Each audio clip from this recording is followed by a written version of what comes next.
সরকারি কর্মচারীদের জন্য সুখবর, যারা গ্রুপ ডিতে আছেন তাদের 3,500 টাকা বাড়ানো হলো, গ্রুপ সিতে যারা আছেন তাদেরও 3,000 টাকা বাড়লো, প্লাস 1 মে যেটা হচ্ছে কন্ট্রাকচুয়ালে গ্রুপ ডিতে যারা ছিলেন, এছাড়াও যারা আফটার রিটায়ারমেন্ট কন্ট্রাকচুয়াল বা ধরুন আমাদের নানা রকম আছে কন্ট্রাকচুয়াল ক্যাজুয়াল নানা রকম কর্মীরা আছেন, তাদের জন্য আগে তারা রিটায়ারমেন্টের পরে কেউ 2 লক্ষ কেউ 3 লক্ষ টাকা একসাথে পেতেন, সেটাকে বাড়িয়ে আমরা 5 লক্ষ টাকা করেছি। আমাদের civic police, green police, village police তাদেরও 1,000 টাকা করে মাইনে বাড়ানো হয়েছে। মিড ডে মিলে যারা রান্না করেন তারা 10 মাস টাকা পান, 2 মাস পান না, স্কুল যখন বন্ধ থাকে।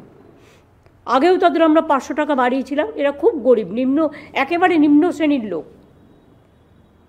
আগেও 500 টাকা বাড়িয়েছিলাম, আবার 500 টাকা তাদের জন্য বাড়ালাম, কারণ তারা রান্নাবান্না করে, এটা দিয়ে তাদের অনেক সাশ্রয় হয়।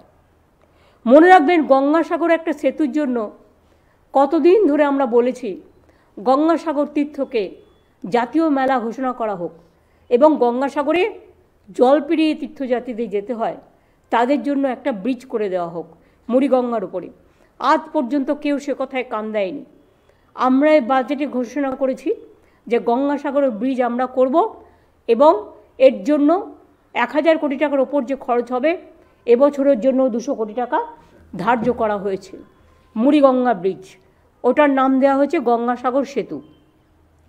সেই রকম মনে রাখবেন, একটা যেমন কৃষি ব্রিজ আছে, তেমনি আর একটা দামোদর নদীর ওপরে শিল্প ব্রিজ তৈরি করা হচ্ছে, যাতে অনেকগুলো জেলা কানেক্টেড হবে এবং শিল্পের জনজোয়ারে কাজে লাগবে। আমরা 5 লক্ষ ছেলে মেয়েদের সরকারের বিভিন্ন চাকরিতে নিয়োগ করব, বাজেটে কথা বলা আছে।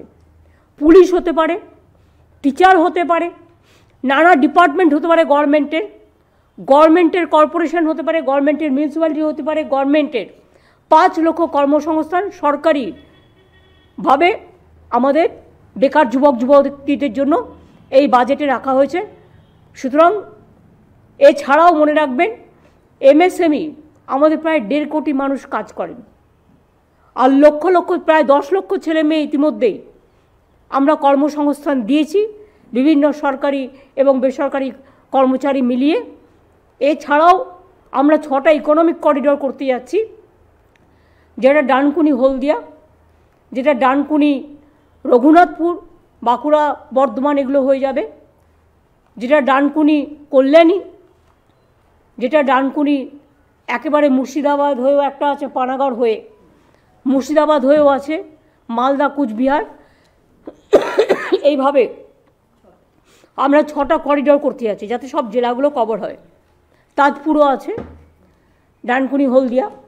সুতরাং এই ধরনের 6টা করিডোর হলে লক্ষ লক্ষ কর্মসংস্থান হবে। এবং আমি বলেছিলাম না, চমকে যাবেন, চিন্তা শক্তি থাকতে হয়, ভাবতে হয়।